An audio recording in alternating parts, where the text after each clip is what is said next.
Buenos días a todos y bienvenidos. Me cabe el honor de inaugurar este taller sobre ciencia ciudadana organizado por la Universidad Jaume I de Castellón con la colaboración de la institución que presido, que es la Fundación Ibercibis. Entonces, digamos, como director de la Fundación, me gustaría dirigiros unas brevísimas palabras, prometido, sobre un poco intentando presentar el concepto de ciencia ciudadana, que es lo que nos ha traído aquí, y luego presentaremos cosas muchísimo más entretenidas, seguramente, sobre el proyecto en particular que ha motivado esta colaboración y tal vez una secuencia futura de colaboraciones que serían. Entonces, bueno, os he preparado unas brevísimas transparencias sobre intentando presentarnos a nosotros como fundación y a la ciencia ciudadana como concepto, y luego vais a ver mucho más claramente ejemplos concretos de toda esta construcción. Entonces, lo primero, empezaré presentándonos. O sea, la Fundación Ibercibis es una fundación privada sin ánimo de lucro que fue creada en el año 2000.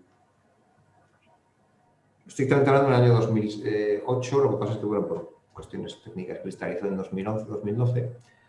Y entonces, formado por la conjunción de esfuerzos de varias instituciones, la Universidad de Zaragoza, por un lado, que preside el patronato, el CSIC, el CIMAT, el Ayuntamiento de Zaragoza a través de la Fundación Zaragoza Ciudad del Conocimiento, el Gobierno de Aragón y, digamos, todo esto bajo el paraguas del Ministerio de Ciencia e Innovación, que, bueno, en breve pasará a formar parte también del patronato de forma efectiva.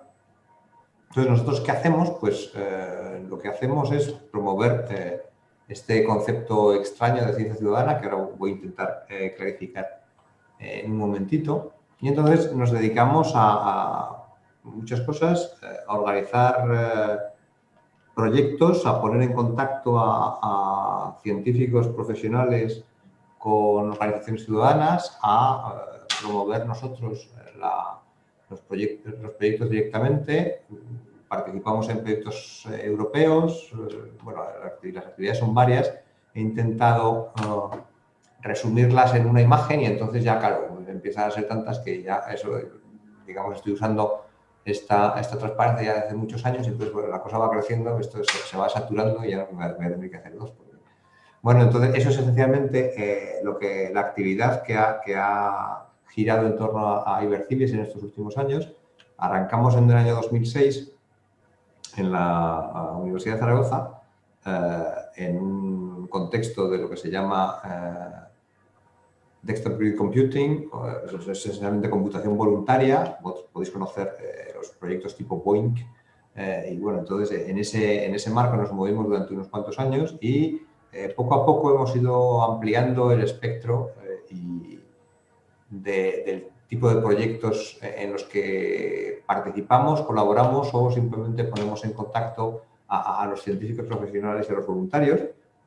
Entonces, hasta ahora han sido pues, más o menos unos 60.000 voluntarios en todos estos años que han colaborado en experimentos, son más de 40, en áreas muy distintas, estrictamente científicas, física, biotecnología, matemáticas y otras cuestiones de biotecnología o de medio ambiente, como es el que nos ocupa más en concreto hoy.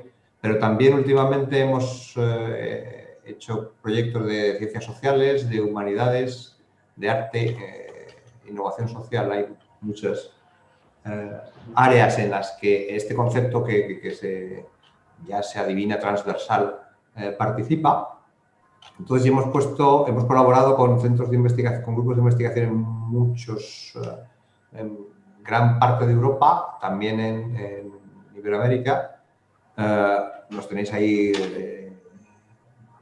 citados a algunos porque es, digamos, imposible meterlos todos.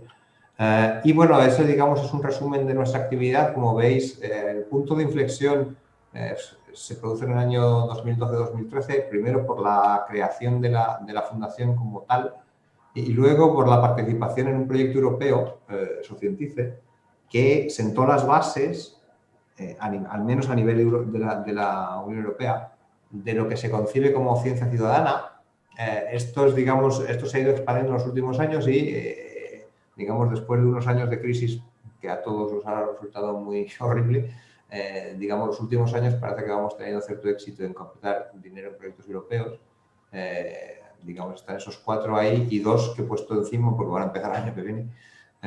Y bueno, por ahora parece ser que estamos teniendo cierto éxito con un grupo humano muy pequeño, pero realmente fantástico. O sea, yo aquí estoy presentando las cosas, pero en realidad el mérito es de ellos, porque son los que hacen la mayor parte del trabajo. Bueno, entonces, para intentar concretar un poco el concepto de ciencia ciudadana, he recurrido a la definición que daba la Unión Europea. Esto es de hace unos años, no sé si sigue. O sea, en el marco de la Open Science, que era una de las patas de su estructura científica, aparece el concepto de ciencia ciudadana con esta definición que tenéis ahí. Es aquella parte de la ciencia abierta en la cual los ciudadanos participan en el proceso científico en muchas vías posibles, como observadores o proporcionando fondos o participando en el proceso científico más directamente, como tomando imágenes, analizando datos, contribuyendo con datos, que eso es en este caso lo que hace el proyecto este de las fresas. Entonces eso, dependiendo un poco del interés personal, del tiempo del que se dispone y de los recursos tecnológicos, los ciudadanos pueden contribuir en mayor o menor medida. Claro, nos gusta, esto digamos es más o menos en la misma línea el resumen que hizo la administración Obama en Estados Unidos cuando, digamos, se creó la Citizen Science Association en Estados Unidos, que después se ha visto complementada por la European Citizen Science Association, después hay una Australian Citizen Science Association, ha ido germinando poco a poco en los últimos años la estructuración de este esfuerzo colectivo a nivel institucional. Entonces, bueno, pero esencialmente, ¿en qué consiste? Pues en lo que consiste es, digamos, apropiándome ahora de la definición de la Unión Europea, de poner a la ciudadanía en el centro del proceso científico, esencialmente. ¿De acuerdo? Es decir, que la ciencia no sea algo que hacemos los científicos profesionales y, digamos, es ajena completamente a la ciudadanía, que a fin de cuentas en la mayor parte de los casos es quien la paga, sino que la ciudadanía participe de ella y la haga suya, ¿vale? Entonces, eso tiene enormes beneficios. Primero para el científico profesional, porque consigue una gran capacidad de colaboración y además un impacto social absolutamente imposible de imaginar. Bueno, o sea, mis proyectos, por ejemplo, digamos, son, o sea, si no hay colaboración social, llegan a un grupo muy reducido de personas. En cambio, si tienes un colectivo de, no sé, 20.000 voluntarios, consigues que tu trabajo trascienda mucho más rápidamente. Y aparte, para la ciudadanía consiguen, primero, un gran fortalecimiento del conocimiento científico social, a nivel social, que es bueno para toda la sociedad. Consigues incentivar vocaciones científicas, que es bueno tanto para la sociedad como para nosotros. Y entonces, bueno, ya os digo que el tipo de participación depende mucho del proyecto. Hay algunos que se prestan mejor a que la ciudadanía participe en las observaciones, tomar datos, pero también hay situaciones donde la ciudadanía puede participar en el análisis de esos datos. Nosotros, por ejemplo, ahora tenemos un proyecto de inteligencia artificial empleando análisis de los voluntarios en los que, digamos, estamos construyendo un analizador automático de imágenes a partir de el training, el entrenamiento que proporcionan los voluntarios. Entonces, el espectro, como veis, es muy amplio. Es un tema que nos gusta mucho, que consideramos que tiene bastante futuro. Poco a poco a nivel nacional se está consiguiendo montar un conjunto de infraestructuras que auguran bastante buen futuro a todo este tipo de actividades. Y bueno, esto, esencialmente todo lo que os he contado, lo hace el grupito este pequeño que está a mi izquierda, que está a mi izquierda en la foto, porque, digamos, mi participación es muy reducida, pero para ser un grupo humano tan pequeño es realmente fantástico lo que están haciendo. Yo cada vez que tengo la oportunidad se lo agradezco, porque es una actividad estupenda. Y ahora vais a ver cuando los proyectos que os va a contar un poquito más en detalle Mari Carmen, veis a dónde se llega. Se lo puedo hacer sin falsa modestia, porque, digamos, no me incluyo en el esfuerzo, o en gran parte del esfuerzo que os va a contar Mari Carmen sobre esto. Vale, entonces, por mí, yo pararía ya, que si no me voy a pasar de tiempo. Dejo la palabra a Mari Carmen, que os va a contar un poquito más en detalle los últimos proyectos. O sea, ella lo va a hacer la parte más entretenida. Y eso, espero que disfrutéis y que sigamos colaborando en el futuro. Chao, chao. Hola, buenos días a todos. Desde la Fundación Ibercibis voy a continuar hablando de la ciencia ciudadana. Bueno, la ciencia ciudadana, como nos introducía Jesús, es esta parte que pone en común a personas aficionadas, personas interesadas, personas conocedores de un tema, con científicos. Entre todos vamos a contribuir en avanzar en investigaciones.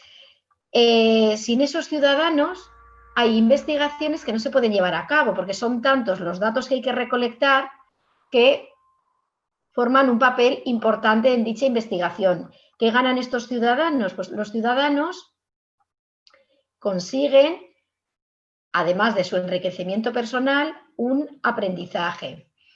Entonces, son miles los proyectos de ciencia ciudadana que existen hoy en día, desde un proyecto europeo, porque quería coger esta foto del proyecto BRITEC, un proyecto europeo que coordina Jesús, la persona que acaba de hablar, pero hay miles, como digo, proyectos de medio ambiente, son bastante famosos. Aquí tenemos a un compañero de Segovia que nos decía que era aficionado. Ya podemos ver lo aficionado que es con la máquina que lleva, o sea, todo lo que puede aportar fotografiando aves.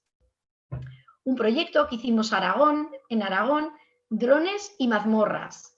Gracias a la ciencia ciudadana, investigadores daban su sabiduría en arte, en tecnología, y escolares de Aragón también recogían testimonios de sus antepasados a la vez que se formaban en tecnología y construyeron unas maquetas.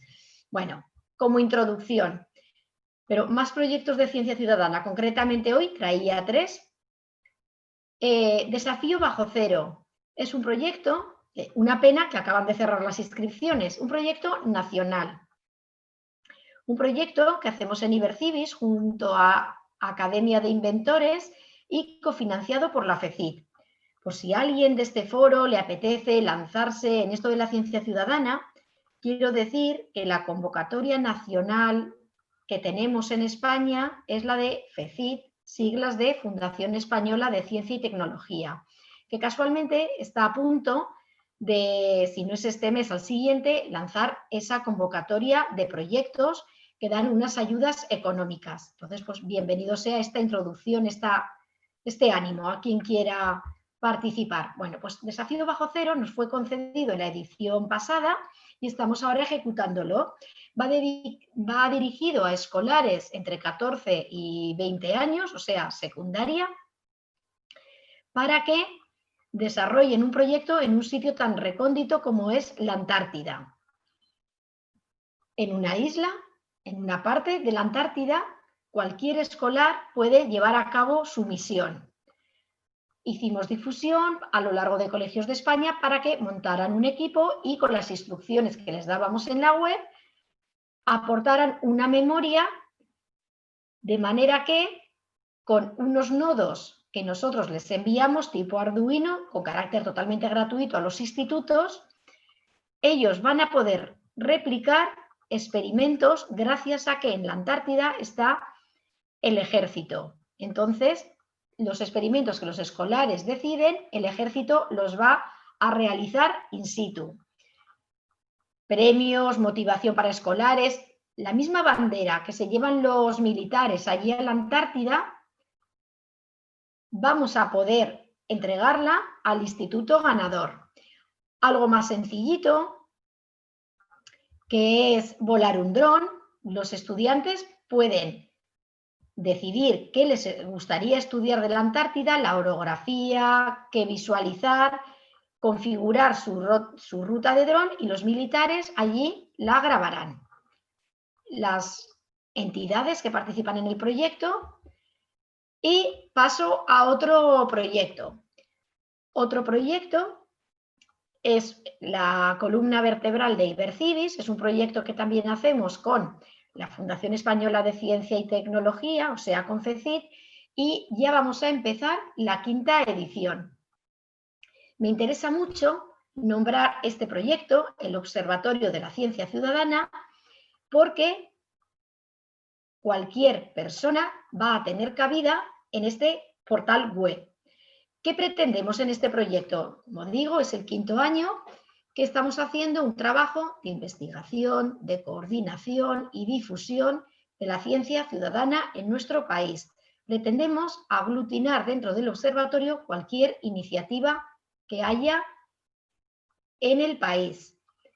La ejecución, tal y como están ahora las convocatorias FECIT, son más o menos desde final de año hasta final del siguiente año. Entonces, con carácter anual, después de haber hecho trabajos de, en nuestro portal, integrar herramientas de ciencia ciudadana, recursos, entrevistas a gente de la ciencia ciudadana, cualquier proyecto que detectemos o que nos escriban, al final de cada edición anual elaboramos el informe del Observatorio de la Ciencia Ciudadana.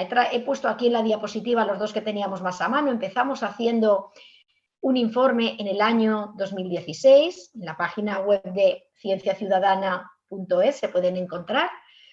El siguiente informe lo hicimos en el año 2017.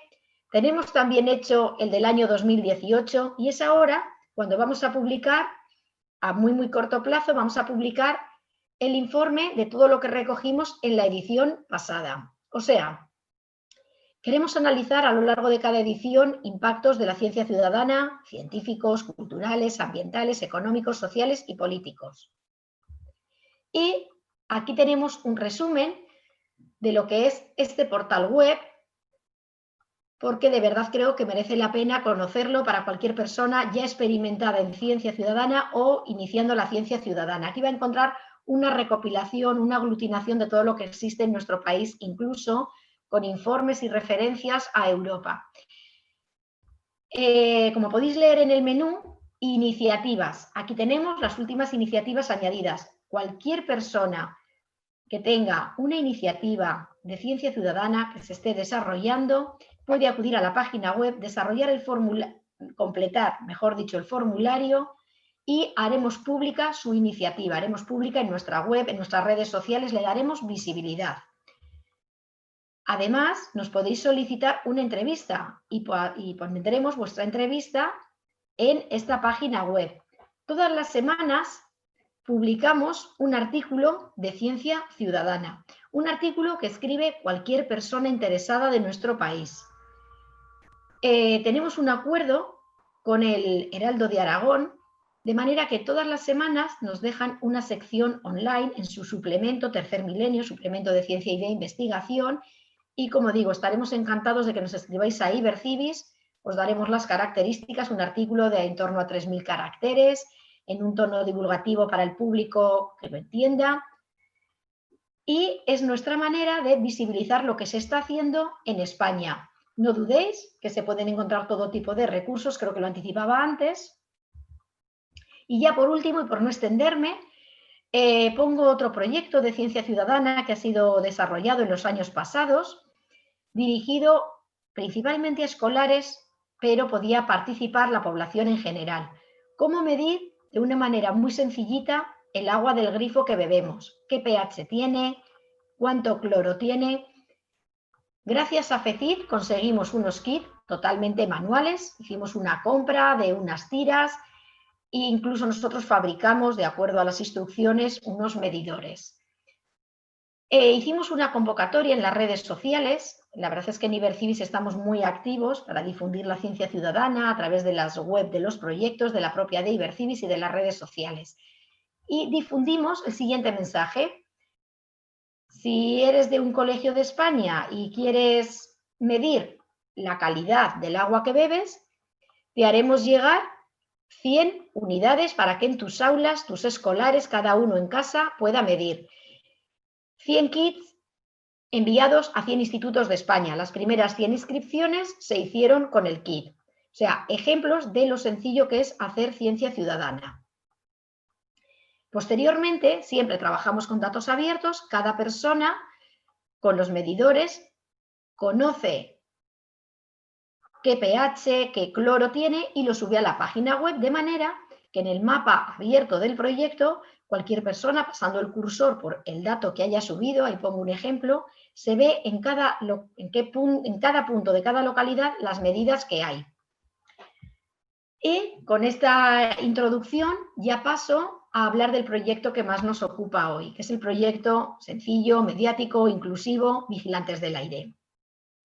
Es un proyecto que se está haciendo famoso. O sea, para mí es muy fácil y muy ameno contar este proyecto porque todavía nos sigue escribiendo gente que quiere participar. Claro, hay que ser rigurosos con las fechas. Bueno, ¿qué es Vigilantes del Aire? Es un proyecto de ciencia ciudadana para que cualquier persona pueda monitorizar la calidad del aire de una manera tan maja como poniendo una planta de fresal en su ventana. O sea, desde Ibercivis, junto con el Instituto Pirenaico de Ecología y una vez más, junto a FECID, hemos comprado 5.000 plantas de fresa para distribuirla entre la ciudadanía que quiera participar. Empezamos hace unos años, lo voy a contar de manera secuencial, hasta llegar a la edición actual. Empezamos en Zaragoza en el año 2016 con una prueba piloto. Si queremos medir la calidad del aire de Zaragoza, creo que tuvimos una idea muy chula llamando al proyecto Vigilantes del Cierzo.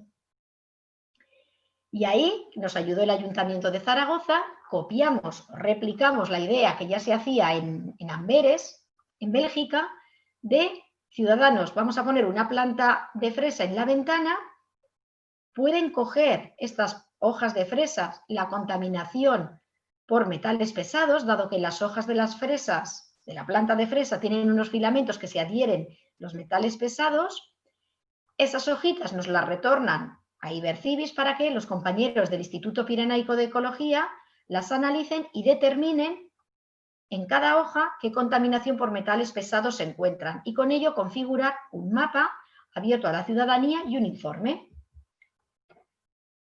La prueba piloto de Zaragoza es un éxito, con lo cual el año pasado nos aliamos el Instituto Pirenaico de Ecología e Ibercivis y hacemos nuestro mapa de trabajo.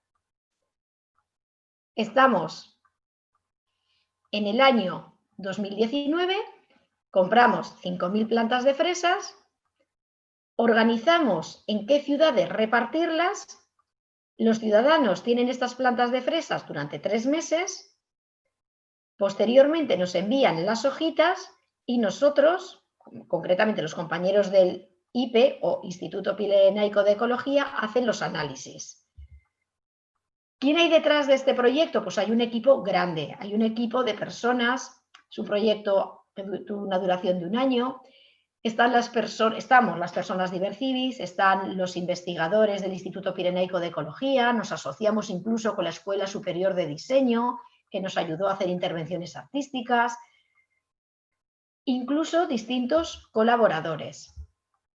Por contarlo de una manera más detenida, es septiembre del 2019 cuando encargamos las 5.000 plantas de fresas. 5.000 plantas de fresas a un mismo vivero. porque no nos olvidemos de que es un proyecto científico y riguroso. Todas las plantas tienen que partir de idénticas condiciones. Compramos las fresas.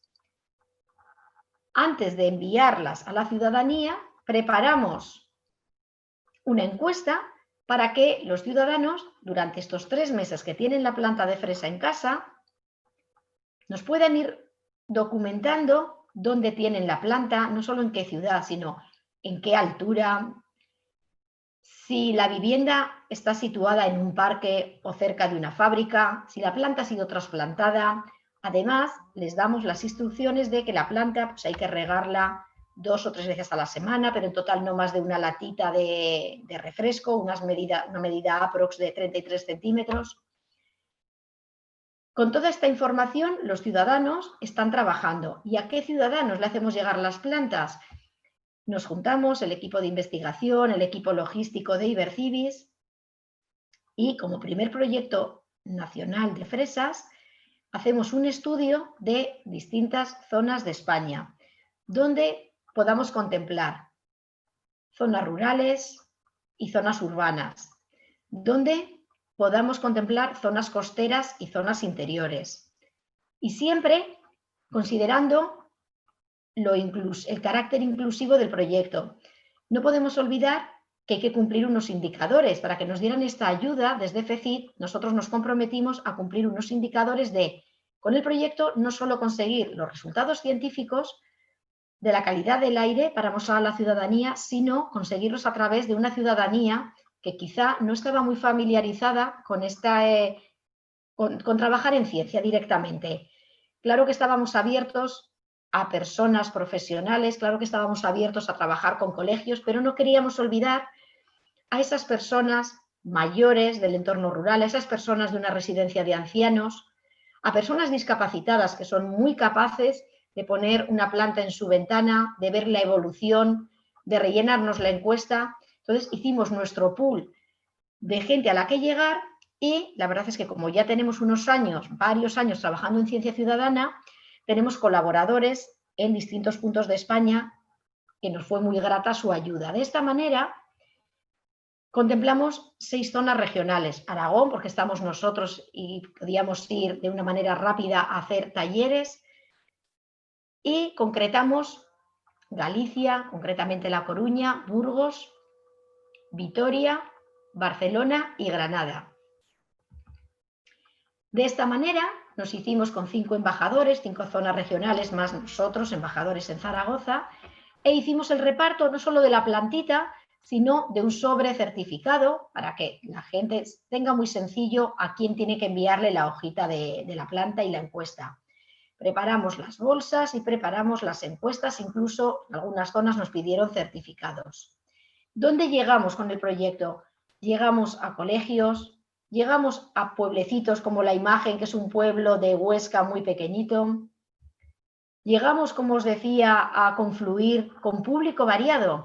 Aquí, esta es una foto tomada en Zaragoza. En una residencia de ancianos nos dijeron que les gustaría ampliar el público y conseguimos en esta residencia de ancianos llevar también a un instituto de Zaragoza, secundaria, pero también a un instituto de educación especial. Entonces, como podéis comprender, el taller fue un taller muy enriquecedor. Ya tenemos las plantas repartidas con esos talleres explicativos. Ahora solo hay que cuidar la planta. En la planta, en la edición anterior, podéis ver un indicador donde les recordamos, en esa ocasión las plantas las repartimos entre octubre y principios de noviembre. Los 3 meses cumplía para mediados de febrero finales, que es cuando nos tenían que enviar las muestras, y ahí tienen el indicador clavado en la tierra para que a nadie se le olvide. Durante ese cuidado de la planta, en la página web de vigilantesdelaire.ibercibis.es se podían encontrar distintos recursos. Esos 3 meses que la población está cuidando de la planta, nosotros les vamos acompañando a través de mailing, de llamadas telefónicas que recibimos, a través de una unidad didáctica adaptada a distintos públicos y edades, y les vamos contando que no pasa nada si las hojas se estropean. Para el análisis agradecemos que nos las envíen igual, que no pasa nada si la planta se hiela, que la pueden conservar y al año que viene va a rebrotar y van a conseguir frutos. Y ya llega final de febrero del 2020. Afortunadamente, antes del coronavirus, pudieron llegar todas las sobres a la oficina. ¿Qué nos dimos cuenta? Que de las 5.000 plantas llegó un 30 y tantos % de muestras. ¿Qué ocurrió? En diciembre, Burgos, Zaragoza, las plantas se helaron. Muchas hojas se estropearon y no nos pudieron enviar las muestras. Aún así, conseguimos una muestra significativa. Al replicar el proyecto de Amberes, nos contaron que con conseguir más de un 25%, el proyecto ya es exitoso. Es curioso el retorno de las distintas zonas. ¿Por qué en Vitoria nos envían un 75% de las muestras y en Barcelona solo un 22%? Bueno, pues hemos hecho un trabajo y nos va a servir para la edición que tenemos abierta, que afecta pues, al público que estáis aquí, a Castellón, poder conseguir una mayor interacción y ojalá mínimo nos hemos marcado un retorno del 50% de las hojas. Esas hojas que recibimos, el compañero Daniel os lo va a contar ya mismo, cómo las analiza. Se va a los laboratorios de la Universidad de Burgos y analiza las hojas para poner esos análisis, esos resultados a disposición de toda la población, datos abiertos en la página web. Con el compañero Miguel hacen estos mapas interactivos, cualquier persona puede detectar cualquier puntito, cualquier muestra que se haya subido, se pasa el ratón por encima y leemos los resultados. Pero además prepararon un informe donde está todo detallado. El proyecto no solo es sencillo, sino que es muy mediático. Lo fue en la edición pasada y lo está siendo en la edición actual. En la edición pasada, nuestra sorpresa es que salimos en la revista National Geographic, salimos en el Mundo, salimos en El País, en televisión continuamente. Tenemos aquí grabaciones de televisión de una manera continuada. Edición actual. Como nombro, la edición pasada está cerrada, están los datos publicados y en la edición actual se han repartido fresas en el mes de octubre. Nos siguen llegando emails a diario. Es una lástima decir que no pueden participar, pero los plazos son de septiembre a diciembre. De octubre a diciembre. Las plantas tienen que estar en las ventanas octubre, noviembre y diciembre en igualdad de condiciones para que puedan recoger los contaminantes y a final de diciembre, intentando evitar las heladas de este año, que nos las retornen. Con lo cual, cualquier persona interesada, siempre digo que esté pendiente de nuestras redes sociales y página web, porque es un proyecto que volveremos a repetir con bastantes posibilidades en la edición próxima. Este año, dado el interés que había, no estamos en 6 zonas regionales como el año pasado, sino que estamos en 17 zonas regionales, como podéis ver en el mapa. Hicimos un llamamiento en la página web, buscamos embajadores regionales que repartan un mínimo de 300 plantas. La demanda ha sido brutal. Elegimos 17, cubrimos con esto España, la zona de Castellón, que es para los que estamos dedicando especialmente este taller. Ahí tenemos 300 plantas repartidas. Como digo, las plantas están ahora en los balcones, nos llegarán a final de diciembre. Invitamos a todo el mundo a registrar su planta para que pueda formar parte de la base de datos que con carácter quincenal, mensual, según la información que tenemos, les vamos haciendo un acompañamiento. A principios de diciembre vamos a enviar a todos los colegios, a todos los participantes, embajadores, una unidad didáctica muy sencillita para que puedan conocer más del proyecto de la planta y hacer ejercicios. Recuerdo las fechas de envío de las muestras del 16 al 23 de diciembre y los compañeros del IPE harán los análisis y tendremos resultados para junio del próximo año. Muchísimas gracias por participar, por la atención y paso la palabra al compañero Daniel, que es el que realmente tiene cosas interesantes que contarnos. Muchas gracias, Mari Carmen. No, tú también has contado cosas muy interesantes. Ahora voy a complementar un poco yo con la parte más científica, pero voy a intentar empezar compartiendo pantalla. A ver. Daniel, me vas a perdonar. Dime. Daniel, te he dado paso a ti Ah, y creo que antes íbamos a introducir más proyectos de ciencia ciudadana. perfecto, no hay problema. Porque, por ejemplo, tenemos a Enrique, que luego se tiene que ir a clase. Entonces yo creo que Enrique nos puede introducir sus proyectos, de hecho estoy en clase. Y luego, Daniel, ya me disculparás. No hay ningún problema, no hay ningún problema. Es que de hecho estoy en clase, entonces estoy ahí con las dos pantallas, y escribiendo y demás. Entonces, bueno, en primer lugar presentarme, yo soy Enrique Torres, soy profesor del Departamento de Informática de aquí de la Universidad de Zaragoza, miembro del Instituto Universitario de Investigación en Ingeniería de Aragón, y digamos que todo mi inicios en esto tiene que ver con uno de los proyectos que ha comentado Jesús, que es el proyecto César. Dentro del proyecto César hay una serie de laboratorios de ciencia ciudadana aquí en un edificio de Zaragoza, y entre ellos hay uno de laboratorio de fabricación digital. Entonces, por curiosidad un poco y por las máquinas que había allí y lo que se podía hacer, pues prácticamente fui entrando en lo que tenía que, o lo que se puede denominar ciencia ciudadana, ¿no? A partir de ahí me empecé a ver una serie de historias, y uno de los proyectos que lanzamos, y si puedo compartir la pantalla, casi prefiero, si la encuentro, compartirla, ¿vale? ¿He conseguido compartirla?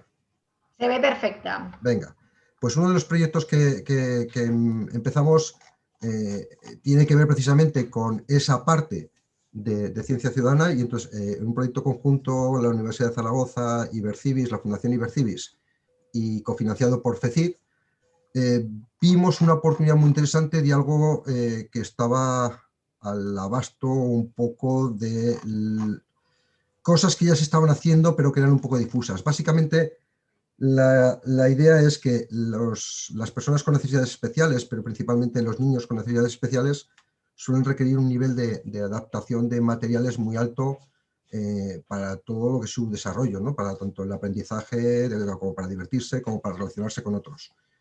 Entonces, en muchos casos, la fabricación industrial como tal, o el mercado masivo, no da abasto, no cubre este nicho de mercado, y se suele requerir muchas veces pues, a lo que sería la artesanía. Entonces, lo que estuvimos viendo es que dentro de lo que era el Fab Lab, dentro de lo que era el laboratorio de fabricación, empezaba a haber muchas propuestas para intentar adaptar material a niños con necesidades especiales. En muchos casos, estas propuestas venían o bien de gente maker, de estos que hacen cosas con arduinos, impresoras 3D, etcétera, que creían que existía un problema y se inventaban el problema y el posible usuario, y fabricaban algo que en principio era para el usuario que ellos habían inventado, o bien venía por parte de profesionales de educación especial que tenían una necesidad pero que no sabían cómo resolverlo, ¿no? Y entonces la idea del proyecto principalmente era intentar buscar esos nexos de unión entre lo que era el mundo maker, que conoce hacer cosas, y con lo que era el mundo de profesionales de educación especial. La intención también era el inculcar un poco la filosofía que hay detrás del movimiento maker, ¿no? Donde las cosas se dejan abiertas, publicadas en internet, de tal forma que cualquiera puede coger, modificarla, ampliarla, con lo cual cogíamos también toda esa parte de ciencia ciudadana que tenía que ver con esta cultura maker, ¿no? Entonces es un proyecto que en principio iba a acabar en junio, pero debido a las pandemias y tal, se ha ido alargando y hemos ido haciendo distintas historias, donde buscábamos sobre todo ese tipo de sinergias, ¿no? No me alargaré mucho más, os dejo lo que es la página web por si queréis entrar. Se ha hecho un hackathon, se ha intentado en la medida de lo posible hacer el máximo de difusión, tanto en medios como en ferias, como en reuniones y demás, para intentar que ambos mundos se conozcan y que ambos mundos puedan colaborar, ¿no? Porque es muy interesante que el maker que quiera hacer cosas o tenga conocimiento se ponga de acuerdo con el profesional, que es el que realmente conoce qué es lo que necesitan los niños, ¿no? Y buscando sobre todo pues adaptaciones con impresión 3D o con corte láser o con CNC o incluso con todo lo que tiene que ver con Internet de las cosas, ¿no? El hecho de ganar autonomía o uso de herramientas informáticas pues con el movimiento o con el resto que tenga el niño para aportarla. Se han hecho también cuestiones de prótesis. Durante el COVID se colaboró bastante con todo lo que era la parte de Corona Makers. Y bueno, más o menos esa es un poco la idea global del proyecto, ¿vale? El otro proyecto que yo quería presentar es Pájaros en la Nube. También lo aprovecho la página web porque así ya podéis tener más información para acceder a él y irlo mirando. La idea básica de Pájaros en la Nube es, de alguna forma, motivar y crear ciudadanos, no sé si decir críticos o científicos. A esa C habría que ponerle ahí cuál de las dos cuestiones, ¿no? Y entonces, sobre todo, es intentar motivar vocaciones.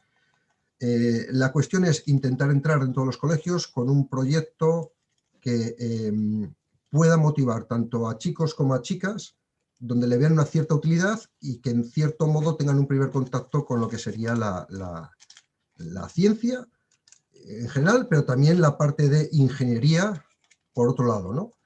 Entonces, Pájaros en la Nube, la motivación de fondo tiene que ver con el estudio o la monitorización de la fauna insectívora. La idea es intentar poner de manifiesto la importancia de ciertos animales que conviven con nosotros, que están haciendo una labor muy importante a la hora de control de plagas de insectos. Pero sobre todo, ya digo, tiene que ver más con el motivar y además es un proyecto interdisciplinar en todos los colegios. Hay una convocatoria actualmente en marcha que es del periodo 2021, ya se hizo hace un par de años una primer prueba piloto dentro de Zaragoza, gracias al Ayuntamiento de Zaragoza. En la idea es poder ampliarlo a nivel nacional, ¿no? Entonces, la intención es preparar material, tanto documental como hardware, por decirlo de alguna forma, para que los colegios puedan hacer un estudio de conservación de la biodiversidad, que intenten conocer, pues, dentro de su zona, dónde habitarían ciertos animales, por ejemplo, pájaros o salamanquesas o murciélagos.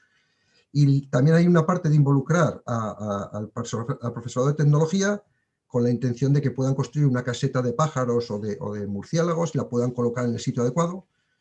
Y también hay una parte de ir introduciendo a Internet de las cosas, dado que las casetas van equipadas con un pequeño dispositivo IoT que se conecta por radio y es capaz de medir, pues, si hay pájaro o no hay pájaro y una serie de constantes de temperatura y demás para poder monitorizar lo que sería la caseta de pájaros.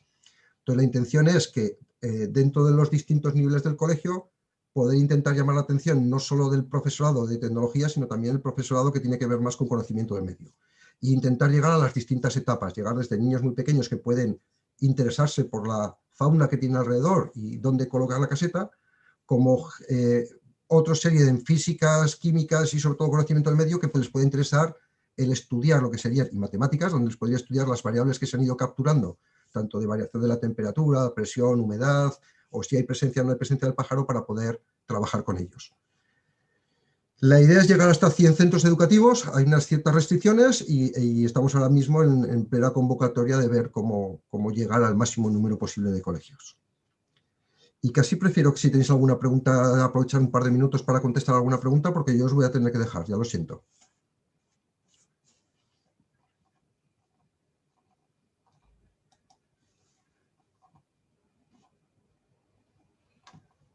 No oigo a nadie. Me habéis dejado solo. Ya digo, como yo os tengo que dejar, casi prefiero dejar tiempo suficiente para Miguel o bien para yo aquí que estoy pendiente del chat, por si alguien escribe algo para recogerlo. Oye, mientras que nadie diga algo, que a mí me interesa ese proyecto que se lo he propuesto a la gente de aquí del colegio de Peñaflor de Gállego, donde vivo. ¿Y cuáles son los requisitos? Es que yo no lo he leído, les dije echarle un vistazo, pero dices que sirve desde gente de infantil hasta gente de secundaria. Sí. ¿Cuál es la idea un poco de qué puedan hacer cada uno? Eso. Que tengáis vosotros. La intención es, hay una parte que es construir la caseta en sí. Entonces, construir la caseta está pensado más para asignaturas que tienen que ver más bien con tecnología, intentando también motivar a que el profesorado de los de sierra, lija, pintura sigan entrando. Y entonces, básicamente, construir la caseta.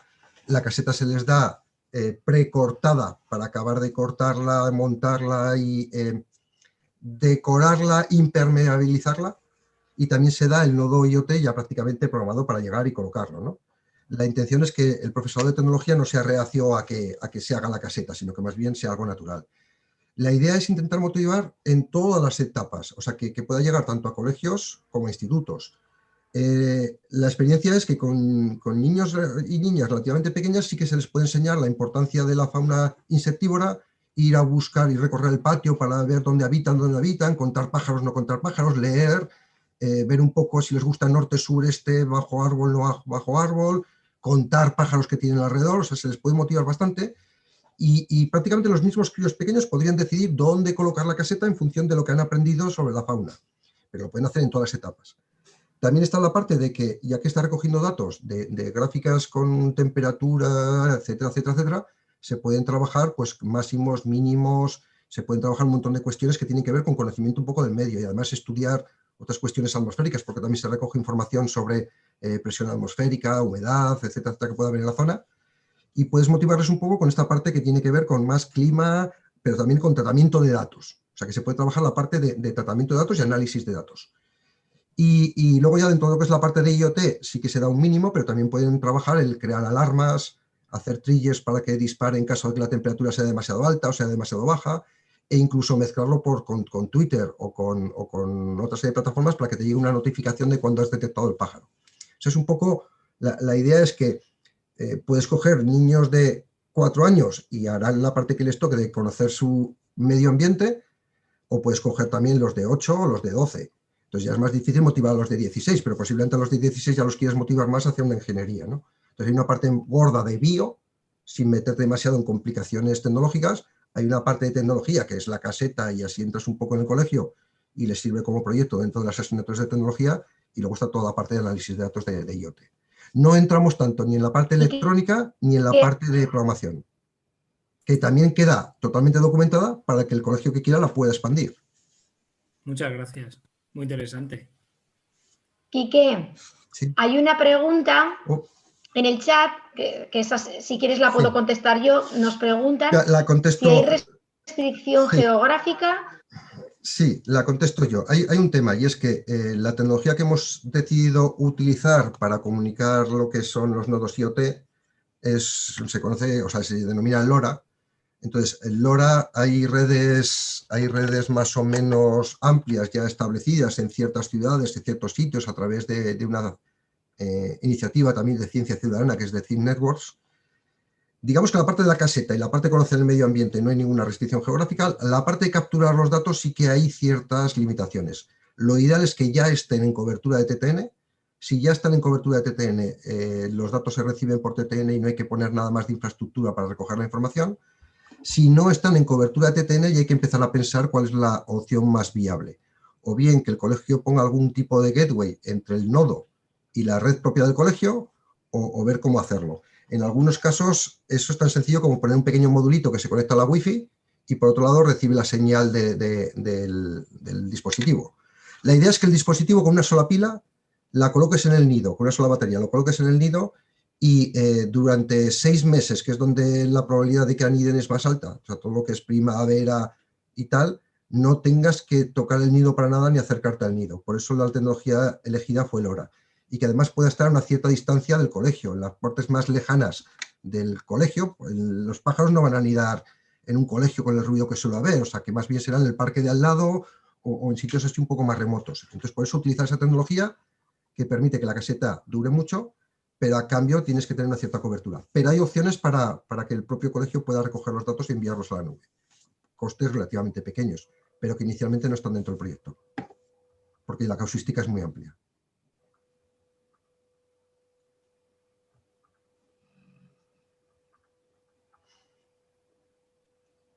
Quique, pues muchísimas gracias. A vosotros.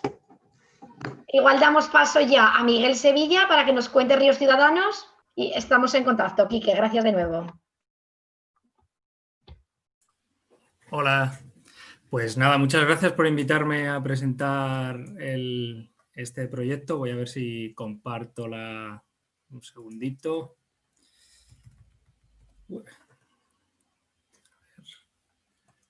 Compartir.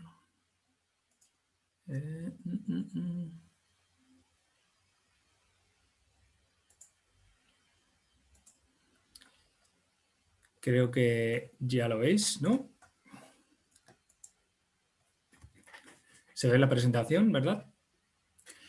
Bueno, pues nada, buenas, mi nombre es Miguel Sevilla Callejo, soy investigador del Instituto Pirenaico de Ecología y bueno, coordinador de este proyecto de ciencia ciudadana que se llama Ríos Ciudadanos y que, bueno, viene un poco a intentar resolver o a indagar dentro de la calidad de las aguas de los ríos en Aragón. Y bueno, si veis este mapita que he puesto aquí sobre la calidad de las masas de agua en Aragón, veréis pues que la situación, no siendo totalmente mala, pues es dispar, ¿no? Porque claro, en Aragón tenemos 3 grandes áreas diferenciadas, las zonas de montañas, el piedemonte o el somontano y la del Valle del Ebro, y lógicamente también las actividades son diferentes.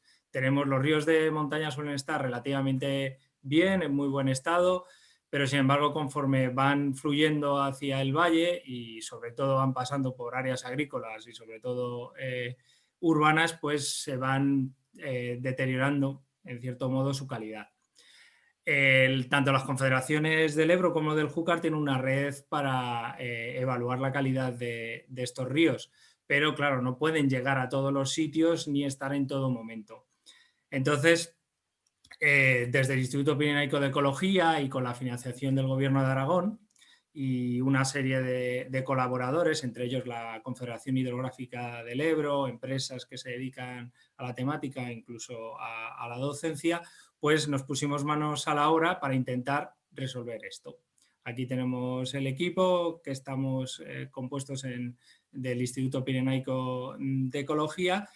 Y bueno, la idea es fijarnos sobre todo en 2 parámetros. 2 parámetros, por un lado, los coliformes, que son unas bacterias que tenemos todos en el intestino y que lógicamente terminan en la red de alcantarillado y con él, después de pasar o no pasar, en algunos sitios no se depuran las aguas, terminan en los ríos, con lo cual podemos encontrarlas en los ríos.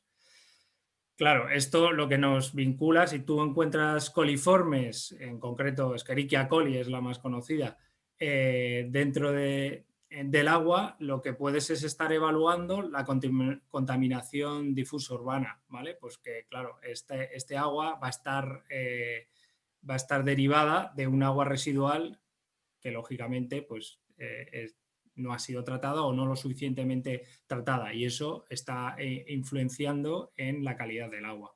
Eso por un lado. Por otro lado tenemos los nitratos. El ciclo del nitrógeno, que es muy complejo y bueno, es fundamental para la vida en el planeta, está directamente relacionado, estos nitratos que podemos encontrar en el agua, con la descomposición de la materia orgánica, en concreto de los aminoácidos de las proteínas, y están vinculados con la actividad, sobre todo agrícola y ganadera. El uso de fertilizantes, los vertidos de origen ganadero terminan en muchas ocasiones llegando por la escorrentía hasta el río y estos terminan en forma de nitratos en los ríos. Entonces, si nosotros podemos mirar la concentración de nitratos que hay en los ríos, podremos evaluar también esta contaminación agrícola y ganadera. Bueno, ¿y cómo nos hemos planteado? Esto lo he planteado como si fuera una receta de cocina. ¿Cuáles son los ingredientes para hacer nuestro proyecto de ciencia ciudadana? Bueno, lo primero es tener el material, ¿no? Pues el material era pues tener un kit de muestreo. Pues por un lado, para los nitratos tenemos las tiras colorimétricas muy típicas de meter en el agua que cambia el color y verlas, por un lado, y luego para los coliformes unas placas de cultivo, ¿vale? En las que, bueno, luego os explicaré un poco más adelante que van haciendo los análisis, los tubos de recogida de muestras y bastante material informativo que hemos realizado para distribuir. También necesitaremos una plataforma para introducir los datos. Para ello hemos recurrido a una plataforma que desarrollamos, desarrolló la Fundación Ibercivis junto a un grupo de personas que es de Mapeado Colaborativo Geoinquietos Zaragoza, que es una plataforma para georreferenciar datos de ciencia ciudadana, de hecho. Y bueno, y sobre todo, el principal ingrediente que necesitamos es a las personas, la red de voluntarios. Para ello también, pues bueno, necesitamos... que se me ha pasado esto, necesitamos hacernos conocer. ¿Cómo hemos podido llegar a esa red de voluntarios? ¿Vale? Pues bueno, hicimos una página web que la podéis consultarla en esa dirección, riosciudadanos.csic.es. Mandamos muchísimos correos electrónicos, cogimos el listado de todos los colegios e institutos de Aragón y mandamos a todos correos electrónicos. A los que no los llegaban les llamamos por teléfono, los conocidos que teníamos. La verdad es que, bueno, esto cualquiera de los que estamos implicados en proyectos de ciencia ciudadana podemos hablar sobre lo complejo, tedioso, pero luego también gratificante que es montar la red de científicos ciudadanos, ¿no? Y bueno, a eso hay que montarlo teniendo una formación, dándoles una documentación, poniendo material público en la página web. Generamos una lista de correos electrónicos, incluso también tenemos una comunicación personal con estos voluntarios. Afortunadamente llegamos a bastante, ahí tenéis el mapa que tenemos de voluntarios, alrededor de 100 colegios e institutos de todo Aragón, unas 50 asociaciones relacionadas con cuestiones de medio ambiente y también algunas personas particulares que afortunadamente daban cabida prácticamente a todo el territorio aragonés. Pero bueno, desafortunadamente nosotros terminamos de montar la red en marzo. ¿Y qué pasó en marzo? Pues que nos fuimos todos al confinamiento y desafortunadamente ha habido después bastantes bajas o gente que no ha podido continuar por diferentes circunstancias. Pero bueno, la red está montada, esperemos que mucha gente pueda retomarla y tras esta situación, ahora hace poco, en octubre, durante el verano hicimos algunos muestreos con algunos voluntarios que estaban dispuestos a ello. Pues empezamos a trabajar sobre todo a la vuelta de verano, porque como eran muchos centros educativos, pues les instamos a ver a los que podían, pues si querían seguir, pues que realmente llevaran a cabo esos muestreos. ¿Y cómo se hace esto? ¿Cómo se hacen los muestreos, dejando a un lado la situación? Bueno, pues básicamente lo que se le pedía a los voluntarios es que salieran al campo, fueran hasta los ríos, muestrearan agua de esos ríos, cogieran las tiras colorimétricas de nitratos, miraran el color que le salían y cultivaran las placas de coliformes. Con todo ello, ahí tenéis las placas, estas son las placas de uno de los cultivos que hicimos, bueno, que realmente lo hicieron los voluntarios. Pues puedes con las placas, puedes contar las unidades formadoras de colonias de coliformes y evaluar la concentración que hay en ese agua. Ahí de hecho podéis ver que hay dos tandas de placas, unas con mayor concentración que otras. Y las tiras de nitrato son muy sencillas, cambian de color, tienes una muestra de color y conforme vayas viendo ese color puedes indicar de qué concentración se trata. Una vez que tienes esa información, incluso la que has tomado cuando estabas en campo, que no es solo y exclusivamente, hemos ampliado más variables, digamos, en el muestreo, te vas a la aplicación, a la aplicación CITMAP que he comentado antes, y ahí puedes coger, es muy sencilla de manejar, además es abierta, libre, y le das al punto en el que te encuentras, o donde te has encontrado antes. Bueno, tiene un proceso en el que puedes, durante el proceso de toma de muestras, colocas el punto y luego te permite editarlo con posterioridad, porque lógicamente las placas no necesitas cultivarla durante 24 horas a 37 grados, con lo cual no las vas a tener en el momento. Las tiras de nitratos sí. Bueno, esto lo que hace es que básicamente la aplicación lo que hace es que nos abre un formulario en el que podemos incluir una fotografía, decir, ahí veis que pone coliforme 1, 2, 3, también pone nitratos 1, 2, 3, porque les damos para que repliquen, por si acaso, y también qué condiciones de muestreos tienen, si han observado que había agua, si estaba contaminada, si había plantas acuáticas en el lecho, si era un tipo de lecho de unas características u otras, si había espumas que podrían indicar contaminación. Todo eso lo recogemos en cada uno de los puntos de muestreo. De hecho, como os he comentado, el muestreo lo empezamos a hacer ya en el mes pasado de octubre y de hecho hay algunos institutos que están terminando ahora. Con lo cual, pues bueno, so far tenemos ahora 119 puntos muestreados. Ahí tenéis la salida de la aplicación en la que se ven todas las manitas azules y luego en un mapa un poco más elaborado de los puntos que están muestreados. Y bueno, pues estamos ahora en ello. Estos son los puntos preliminares, ni siquiera podemos decir resultados preliminares, y lo que nos queda pues es la parte difícil, ¿no? Que es descargar los datos, que por otro lado son datos abiertos, se pueden descargar directamente desde la aplicación que tenemos para centralizar los datos, analizar esos datos, procesarlos.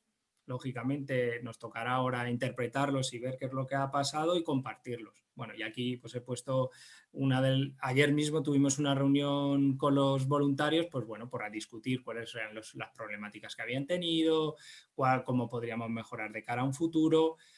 Y bueno, en realidad un poco incidiendo en lo que habíamos contado, lo que estáis contando hasta ahora, lo más importante, los verdaderos protagonistas al final son la red de personas voluntarias del proyecto. Y bueno, pues eso, agradecerles todo lo que están haciendo todavía, lo que estamos preparando y bueno, por ser breves, si queréis hacer alguna pregunta, pues aquí me tenéis. Ahí tenéis la página web, riosciudadanos.csic.es, también el correo electrónico riosciudadanos@csic.es. Estamos también en las redes sociales y bueno, para lo que queráis. Ahora nos pasa un poco también lo que estaba comentando Mari Carmen con respecto a las fresas. Nos siguen llegando correos electrónicos de gente que se quiere apuntar, pero como decía Mari Carmen, da un poco de pena, pero sí que les decimos, bueno, no te apuntamos porque para la siguiente esperemos poder tener más ocasión de seguir con el proyecto, pues sacar más datos.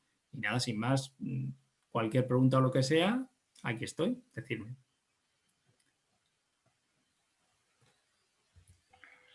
Miguel, muchas gracias. A ti. Y ahora como queráis, os sigue el turno Daniel Bruno para presentar resultados de la edición pasada y luego quizá puede concluir Luis contando la edición de Castellón, porque yo he roto un poco el orden. Yo tenía que haber contado proyectos de ciencia ciudadana, luego venían los compañeros Enrique y Miguel contando proyectos ciudadanos, o sea, proyectos sí, y yo luego retomaba fresas, pero yo he cogido y he contado todo seguido. He contado proyectos de ciencia ciudadana y he metido ya las fresas, entonces he roto un poco el esquema. Bueno, no te preocupes, Mari Carmen, porque yo algunas de las cosas que has dicho las voy a repetir para que quede el mensaje bien claro, así que quizá podemos hacerlo así y que Luis termine después mía, ¿no? Con además mi última diapositiva es sobre la incorporación de los nuevos puntos de muestreo y demás, o sea que... ¿Vale? Si pues lo veis muchas bien. Gracias, Daniel. Así Luis cerrará en su zona. Te dejamos la palabra. Sí, voy a compartir pantalla. Por cierto, muy interesante, Miguel, el proyecto. La verdad es que la ciencia ciudadana tiene un gran potencial para el monitoreo ambiental, tanto del agua como del aire, pero la verdad es que el alcance espacial aumenta muchísimo con este tipo de proyectos. A ver, vamos a ello. Bueno, muy buenas a todos. Yo soy Daniel Bruno, investigador postdoctoral del Instituto Pirenaico de Ecología y vamos a seguir hablando un poco de vigilantes del aire, que es lo que nos ha traído hoy un poco aquí. Una breve introducción porque veo que vamos bastante mal de tiempo y demás, pero bueno, hay que contextualizar un poco el proyecto. ¿Por qué es interesante o por qué creemos que es necesario este proyecto? Bueno, pues actualmente estamos en un momento en que está aumentando la concienciación ambiental muchísimo, pero mientras que la gente empieza a preocuparse por lo que come, de dónde viene, qué aditivos se le han echado, incluso por cambio climático, pérdida de biodiversidad, no se observa que haya una preocupación equivalente sobre la calidad del aire que se respira, cuando realmente la realidad está muy alejada de esto, puesto que la Organización Mundial de la Salud calcula que 9 de cada 10 personas en el mundo respiran aire contaminado y esto se traduce en la friolera de 7 millones de muertos anuales por enfermedades causadas o agravadas por la contaminación atmosférica. Si lo traducimos a la Unión Europea, se traduce en 350.000 muertes según las últimas noticias. Lo que si observamos, por ejemplo, los datos de COVID que llevamos hasta la fecha, coincide exactamente con los muertos que llevamos por COVID en la Unión Europea. Es curioso, ¿no? un problema está en boca de todos. Es verdad que es una crisis y un drama muy inmediato, pero hay otros problemas importantes a los que no prestamos tanta atención. En España, de hecho, la Sociedad Española de Neumología estima que en 2019 fueron 10.000 las muertes atribuibles a la contaminación atmosférica, lo que, para ponerlo en contexto en el nivel español, son prácticamente 10 veces las muertes por accidentes de tráfico. Vemos muchos anuncios, son importantísimos evitar estas muertes, pero no se ve una publicidad en los medios ni un interés equivalente, ¿no?, a las cantidades que está soportando esta contaminación atmosférica. Aunque hay fuentes de emisión naturales, como pueden ser esta foto espectacular de un volcán en Indonesia, la entrada de polvo sahariano muy típica en la zona de Canarias y la península en ciertas épocas del año, o incendios forestales, que bueno, que esto ya serían más bien antrópicos, porque el 96% de los incendios que se dan en el Mediterráneo, por ejemplo, actualmente están causados indirecta o directamente por la mano del hombre, es decir, ya sea de manera voluntaria o accidental. La inmensa mayoría de las fuentes de emisión que tenemos en nuestras ciudades son de origen antrópico, ya sea por la actividad industrial, el tráfico rodado, el uso de calefacciones particulares que tan a gustito nos mantienen en estas fechas, especialmente en ciudades como Zaragoza, que hace bastante frío, y otro que no es tan obvio, pero las quemas de rastrojos y las quemas de podas agrícolas, que en muchas áreas rurales suponen un verdadero problema para la calidad del aire de la zona. Es decir, que a menos que con el COVID y con todas estas tendencias que estamos viendo actualmente cambie un poco la tendencia de que la gente se está moviendo de los pueblos a las ciudades, salvo que esto cambie, este problema se va a ver agravado, puesto que la población mundial no para de crecer y es sobre todo en las ciudades donde se produce esta localización. Pero claro, estos valores de emisión que observamos, estas fuentes de emisión, no pueden ser trasladadas directamente a lo que nosotros respiramos. Esto, dependiendo de la circulación atmosférica que haya, de la topografía de la ciudad y de otros muchos factores, unos valores de emisión determinados pueden convertirse o no en valores de emisión, como los que vemos en estas imágenes. Por ejemplo, a la izquierda tenemos la ciudad de Londres, con un montón de bruma, bueno, de smog causado por la actividad de la ciudad, Barcelona, o bien, por ejemplo, un episodio de calima en una ciudad de Canarias, o un episodio de contaminación provocado por la quema de rastrojos agrícolas en la imagen inferior derecha, que sería una zona rural de Murcia, que es el pueblo de Cieza, donde hay mucha controversia con este tema. Por lo tanto, nuestras autoridades tienen una preocupación creciente sobre este problema de la contaminación del aire. Y una de las medidas que en los últimos años vienen implementándose es el establecimiento de estaciones de medición de calidad del aire. En este mapa que veis a la izquierda se puede ver cómo se distribuyen por todo el mundo estas estaciones de calidad del aire, aunque ya a primera vista observamos que en el hemisferio norte hay muchísimas más que en el hemisferio sur, pues cómo no, sobre todo por el dinero, porque cada estación de calidad del aire de este tipo, que es capaz de medir varios contaminantes, que ahora describiré, valen entre la friolera de 100.000 y 200.000 euros. Es decir, es cierto que pueden medir en continuo esta contaminación, que tiene una gran precisión, pero el alto coste tanto de instalación como de mantenimiento hacen que se limiten a unas pocas ubicaciones. De hecho, en Castellón, en la ciudad anfitriona de este taller, hay 2 estaciones de calidad del aire y ninguna situada en el centro de la ciudad, ambas en la periferia. Estas estaciones, vamos a descomponer los principales contaminantes que miden, sería la materia particulada. Bueno, todos de ellos están relacionados con mayor o menor medida con las fuentes de combustión y especialmente los combustibles fósiles, pero hay matices. La materia particulada 10, que sería inferior a 10 micrones, está relacionada con esta combustión que digo, pero también con el rozamiento, por ejemplo, de los neumáticos con el asfalto, con la abrasión que se produce en los sistemas de frenado de todo tipo de vehículos, con también explosiones de polen en algunos determinados momentos del año, polvo sahariano, es decir, es bastante variado.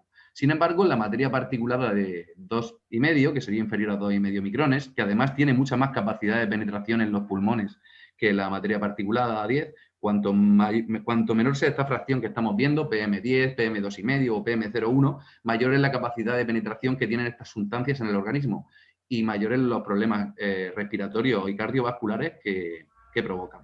El PM2,5 está más relacionado con combustiones a alta temperatura, especialmente también con los vehículos diésel, al igual que los óxidos de nitrógeno, que también están relacionados con este uso de vehículos diésel, pero también con otras actividades menos obvias, como la fertilización en terrenos agrícolas, el uso de fertilizantes nitrogenados y demás.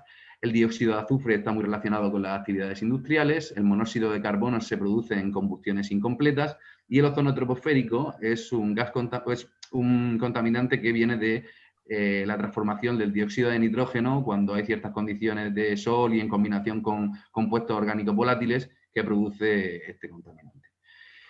Y como he dicho, esto tiene un gran precio y evita que puedan utilizarse ampliamente para hacer con una gran resolución espacial, para saber con gran resolución espacial la calidad del aire que tienen estas ciudades. Y aquí es donde entran en juego nuestras presas, donde entran en juego el uso de biosensores y de la ciencia ciudadana para completar esta imagen.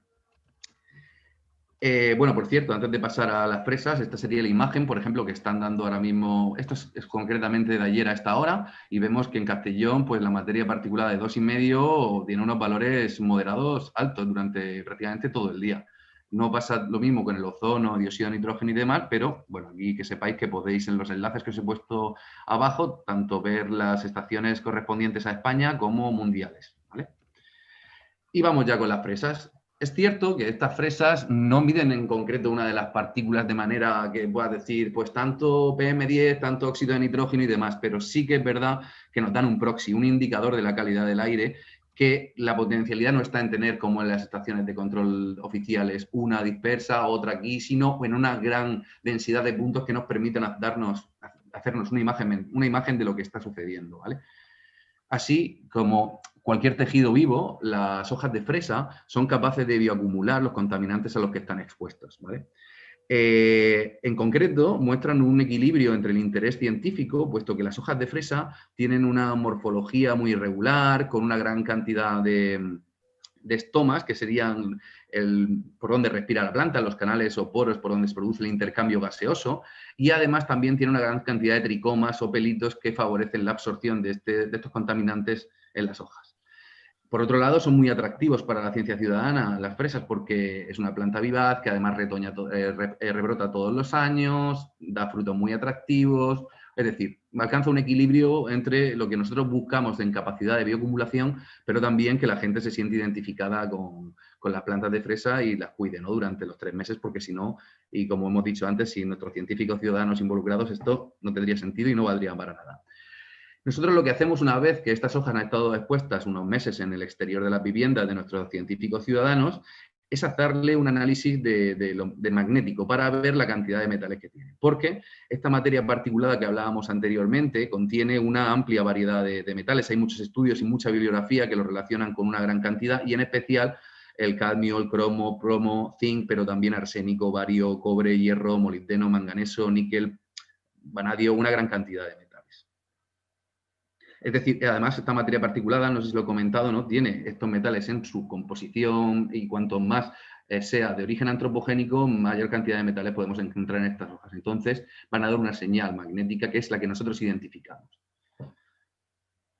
El objetivo, por lo tanto, sería una ciudad como Burgos, que se ve a la izquierda con solo 2 estaciones de monitoreo, convertirlo en un mapa como el de la derecha, donde podamos ver con mayor detalle o precisión espacial cómo se distribuye esta calidad del aire o esta contaminación utilizando este proxy de biosensores, como plantas como biosensores, para tener, ya digo, un mapa más preciso. Y por otro lado, no solo aumentar la resolución espacial de los sitios donde ya tenemos estaciones, como pueden ser las ciudades, sino llegar a sitios que es que nunca se ha hecho una medición de calidad del aire y que son grandes olvidados. Por ejemplo, todas las zonas rurales. Como hemos dicho, este proyecto tiene un gran carácter social y buscamos implicar a gente de diversa índole, de distintas condiciones sociales y de zonas que han sido geográficamente marginadas de los procesos científicos. En este caso podemos ver mapas de pueblos de Teruel como Odón, la Puebla de Fantova, Hormilla o Calamocha en Teruel. Y como vemos, aunque se presuponía que muchos pueblos y zonas rurales iban a tener una buena calidad del aire, no se había comprobado.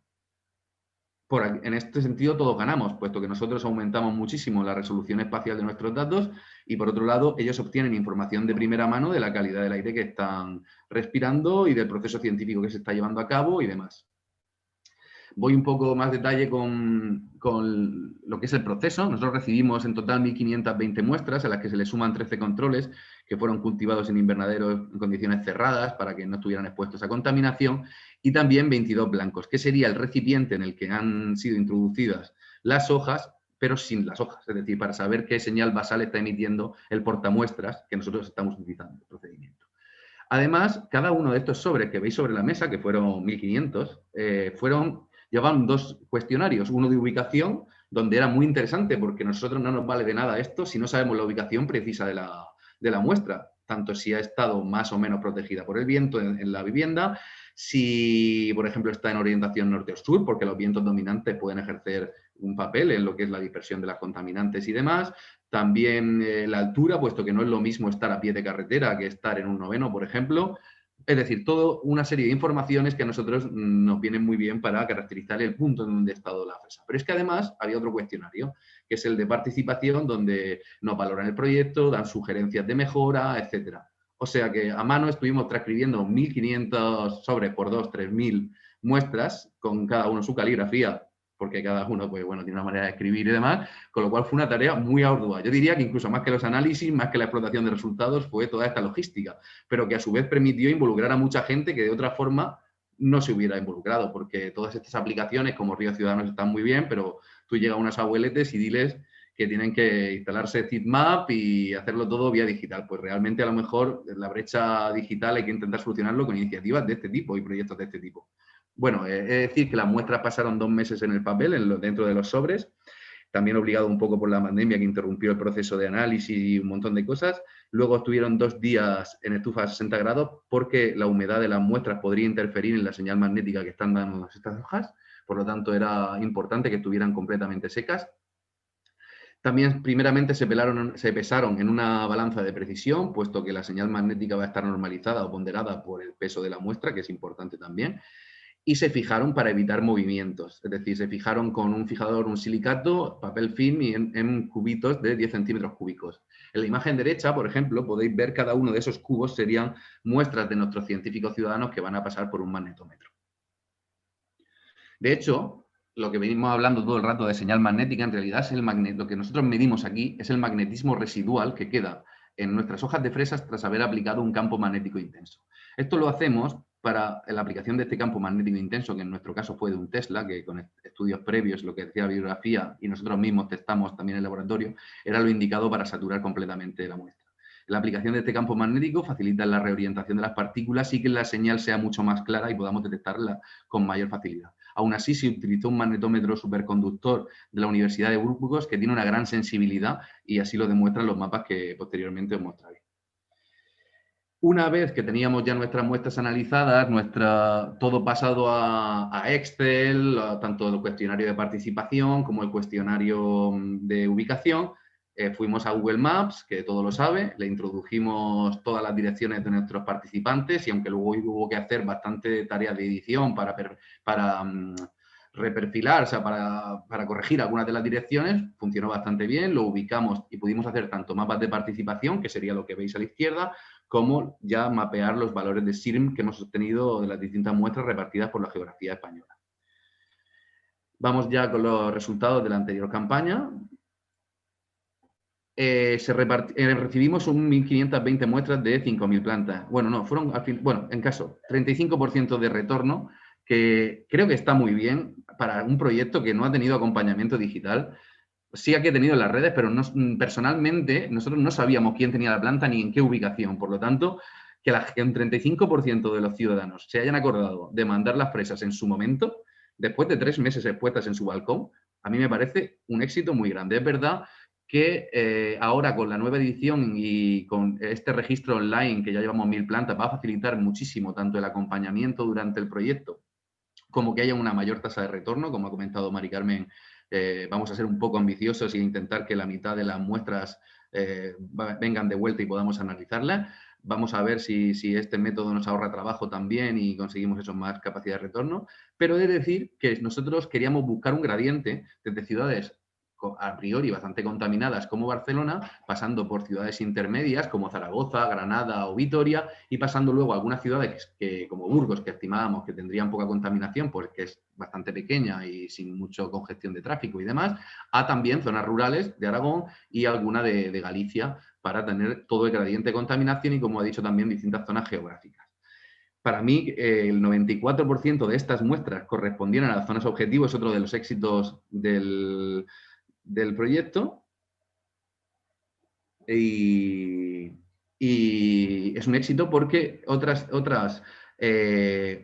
proyectos previos habían trabajado, por ejemplo, con vegetación que ya estaba presente en las ciudades, como adelfas o baladres, que separaban los carriles de circulación, u otros árboles como plataneras que estaban situadas en los parques, pero claro, ahí estás haciendo un muestreo pasivo, ahí es la ubicación que ya tienen y tú solamente puedes limitarte a cogerlos y analizarlos. Aquí podemos seleccionar activamente dónde queremos ubicar esas muestras, en qué ciudades, qué gradiente queremos cubrir. Es decir, da mucho más libertad una planta de fresa, por ejemplo, que el uso de plantas que ya estaban situadas en la ciudad para otros usos, ya sea jardinería o ya sea cualquier otro. Resaltar que, bueno, en las 6 ciudades o 7 principales que van desde Zaragoza, como he dicho, Zaragoza, Granada, Vitoria, Burgos y demás, hubo una gran representación espacial en prácticamente todas ellas. En Barcelona, por ejemplo, cubrimos muy bien todo el área metropolitana, como se ve en este mapa. En Zaragoza hubo una concentración quizá en el margen derecho, pero bueno, al final es donde vive la inmensa mayoría de la población y de hecho, si tú preguntas a un baño de pro vivir en el margen izquierdo no es vivir en Zaragoza, esto es un chiste que solo entenderán los locales, pero bueno, al final tuvimos una buena representación espacial. En Vitoria fue espectacular el retorno de fresas que tuvimos y sin duda fue a la gran labor de los coordinadores regionales o locales que tuvimos allí, los embajadores, que hicieron que el 75% de las muestras no fueran devueltas, que fue un hito, vamos. No creo que volvamos a alcanzar este porcentaje, ojalá sí, y me equivoque, en ninguna de las otras poblaciones. Granada, que seguía un eje norte-sur con algunas acumulaciones, pero bueno, en general seguía la fisionomía de la ciudad. Y lo mismo con Burgos, de izquierda a derecha, de este a oeste, que cubría todo lo que era la fisionomía urbana, con alguna acumulación quizá en la zona de Gamonal, pero con bastante buena representación espacial.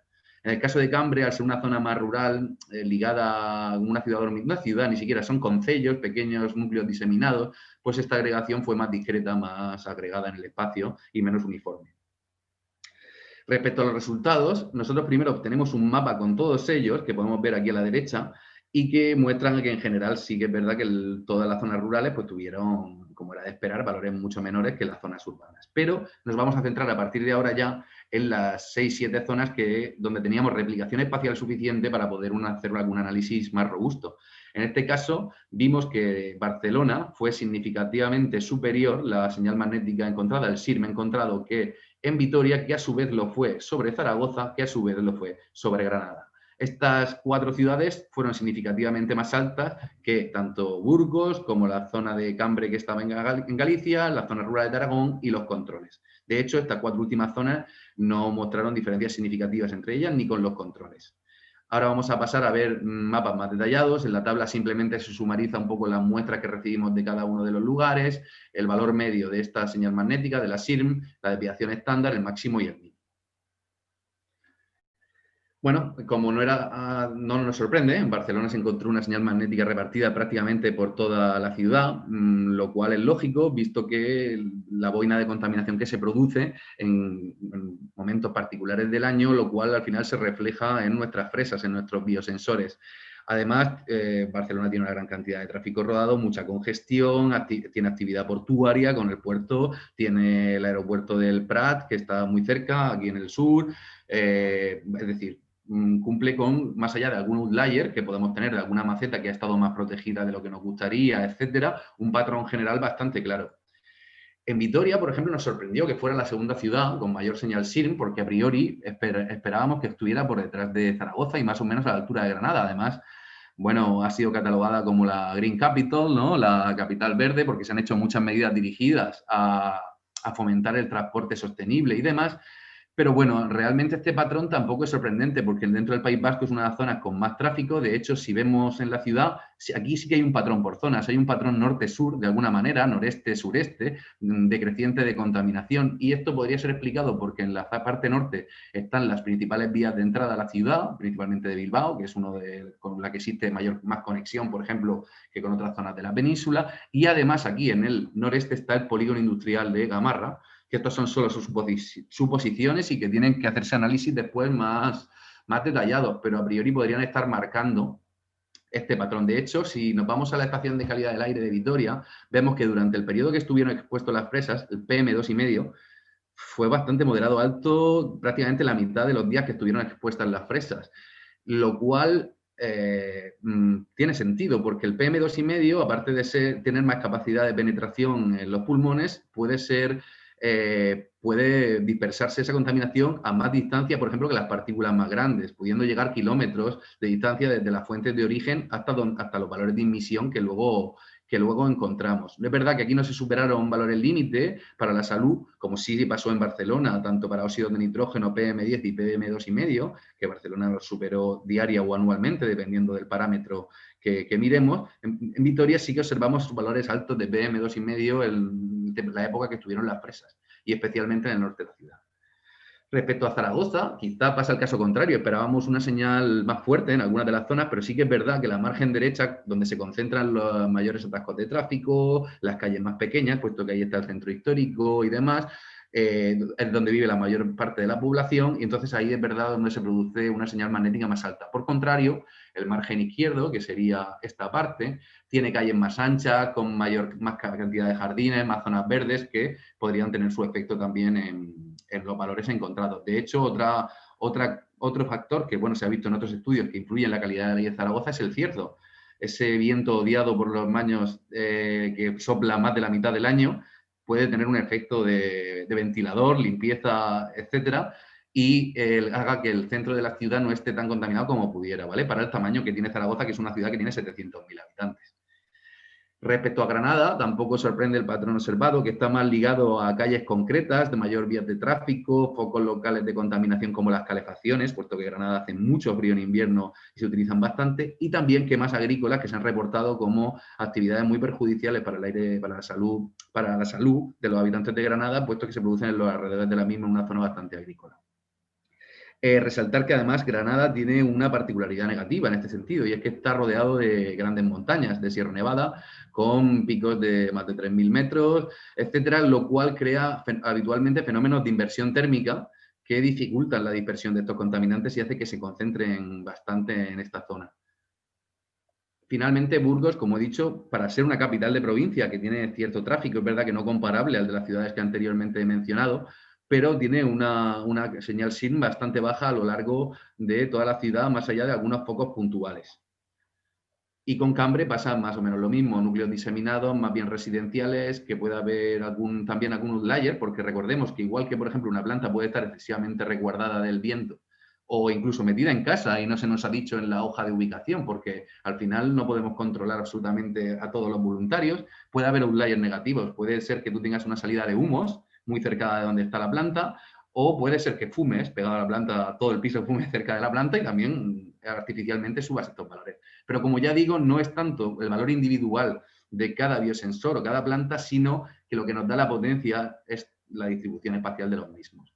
Como ha dicho antes Mari Carmen, aunque me repita, pero como está también esta unidad didáctica, la voy a decir otra vez porque es muy interesante, está diseñada tanto desde bachiller como para infantil. De hecho, yo soy muy fan de Fresi, que es esta imagen que veis aquí, que es una fresa que se va a la ciudad y cuando vuelve con sus amiguitas, claro, la gente le preguntan, ¿qué te ha pasado, Fresi? Tienes las hojas negras, manchadas con contaminación. Y sigue un hilo muy interesante y desarrolla a todos los niveles la calidad del aire, para introducir la calidad del aire tanto en colegios como en institutos. Esto ha sido realizado por nuestros compañeros de la Universidad de Burgos, liderados por ellos, que son unos cracks, y que además va a haber otra unidad didáctica, en este caso más general para la ciudadanía y no tan específica por cursos, que esperemos vea la luz antes de final de año. Y finalmente decir que hemos ampliado, hemos pasado de 6 a 17, esto es un reto, a ver cómo responden nuestros científicos ciudadanos en esta edición. Solo darles las gracias porque sin ellos no habría sido posible. Y decir que hemos repetido 5 ciudades porque es importante ampliar, pero también ver si el patrón se repite en los sitios en donde ya hemos tenido ubicados biosensores, como son Vitoria, Burgos, Zaragoza y Barcelona y Granada, y dar la bienvenida a Castellón, que para nosotros es un placer teneros en el equipo. Así que nada, no tengo mucho más que decir y si tenéis alguna pregunta, muchas gracias.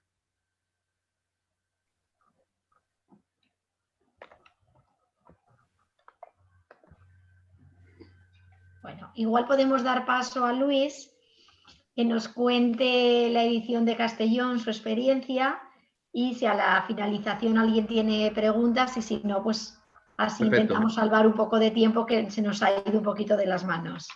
Sí. De acuerdo, pues nada, muchas gracias, Mari Carmen, y la verdad es que muchas gracias a todos por este taller que yo creo que está resultando tan interesante sobre ciencia ciudadana. Voy a compartir una breve presentación también sobre un segundo.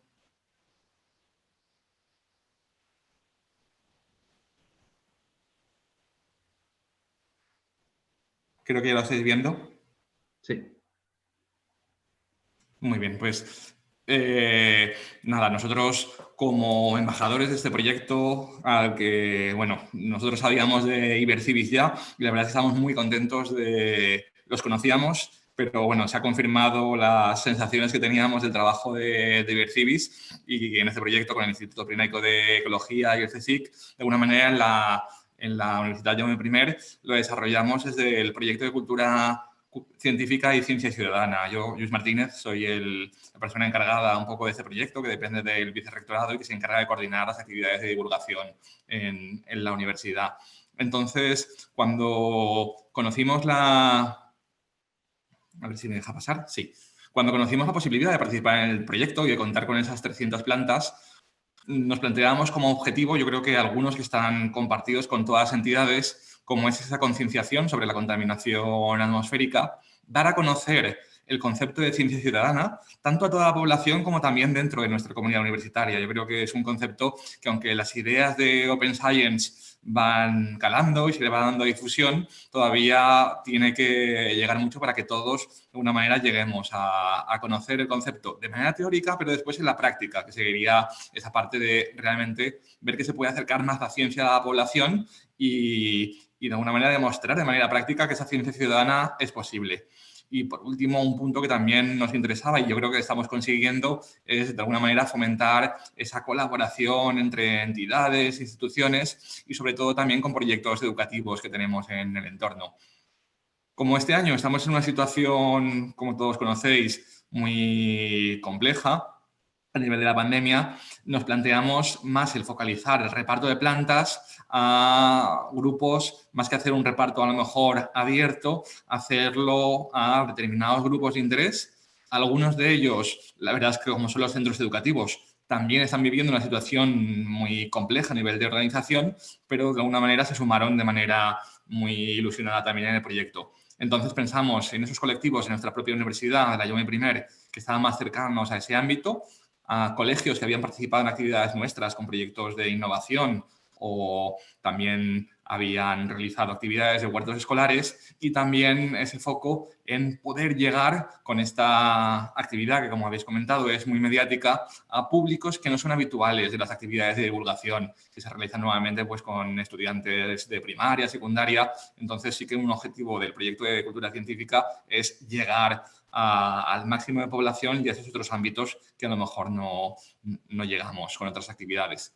Entonces hicimos un reparto gracias a toda la colaboración del grado en Ingeniería Agroalimentaria y el Medio Rural, a la colaboración de sus responsables e incluso de su profesorado y estudiantado, hicimos el reparto que veis en la foto, que llegó a los 4 cursos de nuestro grado. También hicimos un reparto más individualizado a estudiantado, también parte del profesorado, de la especialidad de Ciencias Experimentales y Tecnología del máster de secundaria.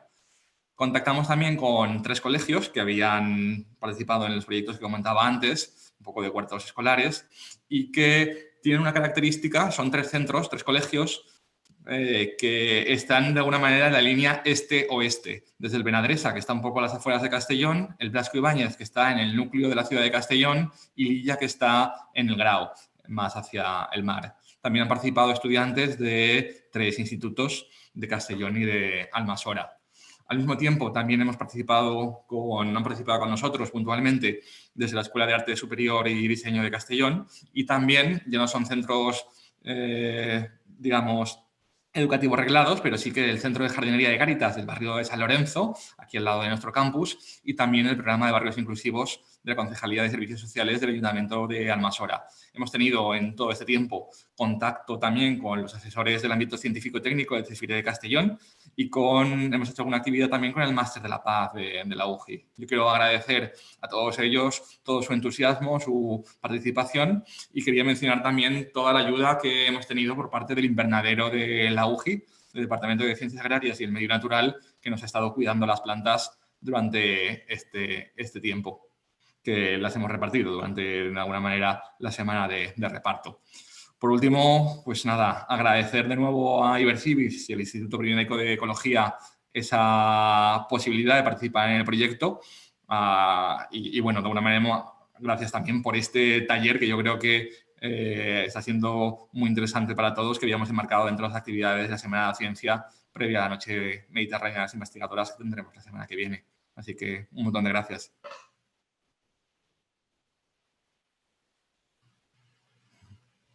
Bueno, igual dejamos un momentito para si hay alguna pregunta.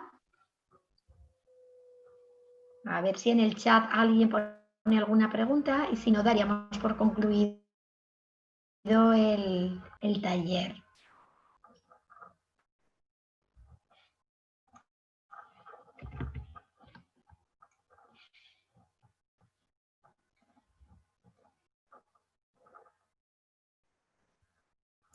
Pues si nadie se anima a hacer una pregunta, yo sí que, aprovechando que estamos aquí unos cuantos que estamos con proyectos, ¿a vosotros qué es lo que os ha parecido más difícil? Porque sí que yo veo una cosa clara que tenemos todos en común, que es a los voluntarios, pero de lo más complejo para poder, sobre todo de cara a que la gente que nos pueda ver pueda aprender de nuestros errores o algo así.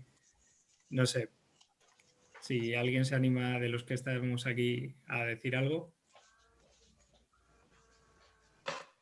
Sí, tal vez el contacto inicial, porque a lo mejor con centros tiene relación más a través de un correo electrónico y bueno, con la situación tan compleja que estamos viviendo, a lo mejor ese contacto inicial ha costado un poco, pero una vez que se conoce, yo creo que el proyecto va a tener lo bueno y que las acciones de Ciencia Ciudadana ayudan a crear una especie de red, ¿no? Que bueno, que ese boca a boca que comentabais se vaya realizando. Yo creo que esa primera palanca que hace falta tocar es un poco lo más costoso, porque una vez que se conoce el proyecto, pues la gente se coge. Sí, de hecho, una vez que la gente conoce el proyecto puede pasar como en Vigilantes del Aire, que al final se ha terminado ya lo que es la inscripción y demás, y la gente sigue escribiendo, que está interesada, etcétera, que vienen con lag muchas veces. No, claro, no sabes cuándo va a llegar el mensaje, tú lo lanzas, pero hay gente que le llega más tarde de lo que te gustaría y que no va a poder participar por eso, pero la inercia ya sigue y sigue recibiendo correos de gente interesada hasta bien terminado el proyecto, ¿no? Como le ha pasado a Miguel, por ejemplo, también, que en este caso genial porque se meten al pool esa de gente interesada y si sale de nuevo el proyecto, pues podrán incorporarse. Sí, es interesante que luego además los voluntarios van... Pues claro, como aquí, sobre todo Ibercivis hace ahí de núcleo de un montón de proyectos, al final se van saltando de unos a otros. Y sí, sí. Pero efectivamente lo de la red es lo complejo y luego dependiendo del espectro de voluntarios que necesites. Pero, sí, y sí. luego también es verdad que, como bien apuntaba Luis, es un año más complicado. Es un año más complicado por lo del COVID, porque es importante diferenciar públicos. A lo mejor para llegar a una residencia de ancianos tienes que ir, no les valen las redes sociales o además tienen que ponerte cara, tienen que preguntarte a ti directamente y este año eso se nos quedaba un poco cojo. Entonces, claro, no podíamos ser tan flexibles, no podíamos hablar el proyecto a cada público, sino que había que buscar una metodología válida, pues más online. Entonces, bueno, la situación actual la vamos capeando sin ninguna duda, no nos imposibilita, pero tampoco se puede olvidar en algún momento. Sí, es verdad.